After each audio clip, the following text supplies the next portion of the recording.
माता की। ए भैया बड़ी सौभाग्य की बात है साथी,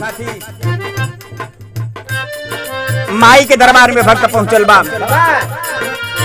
हाथ जोड़ के विनती करत हम माता जी से कि माई सब कर तू सुने लू, बड़ी ललसा लगा के आपके हम दरबार में आयल बानी। आपसे हमारे एक अरज बा। का अरज बा?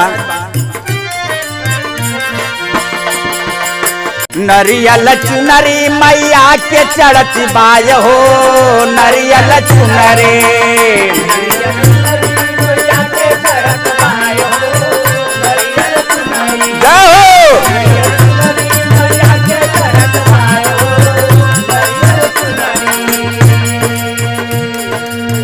ऊंचे पहाड़वा पर माई का सनमा,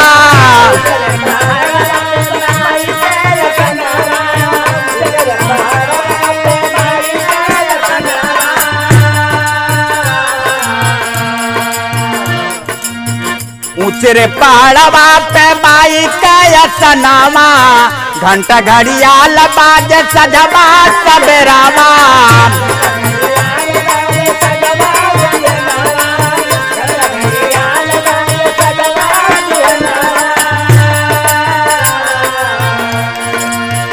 भिड़िया देखत भिड़िया देख नजर टकी जाय, नरियल चुनरे नरियल चुनरे मैया के चढ़त पाय, नरियल चुनरे।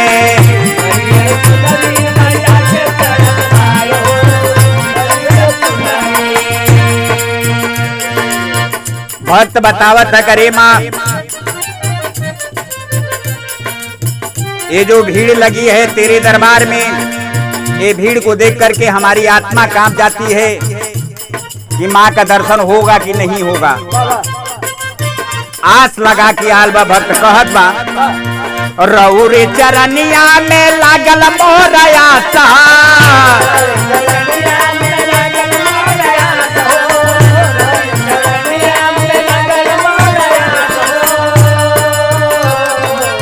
तोहरी शरनिया में मन मोर उदास,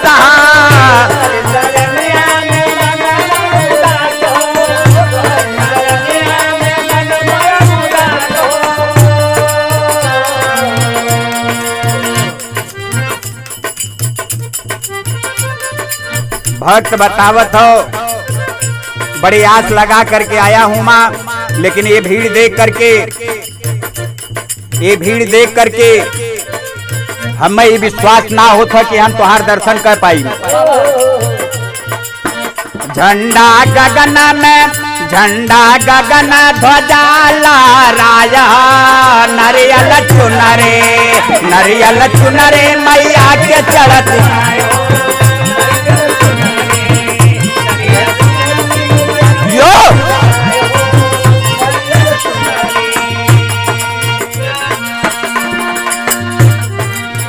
तीसरी लाइन में भक्त बतावत हो, गुरु बिहारी पत्तू भैला सपनमा,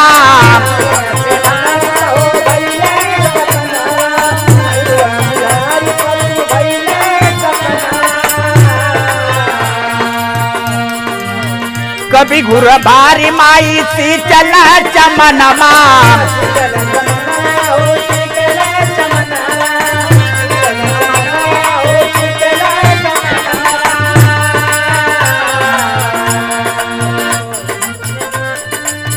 संजय राकेश का पचारा गवाया, नरियल चुनरे नरियल चुनरे मैया के चढ़त पाया, नरियल चुनरे नरियल चुनरे मैया के चढ़त पाया, नरियल चुनरे मैया के चढ़त पाया, नरियल चुनरे।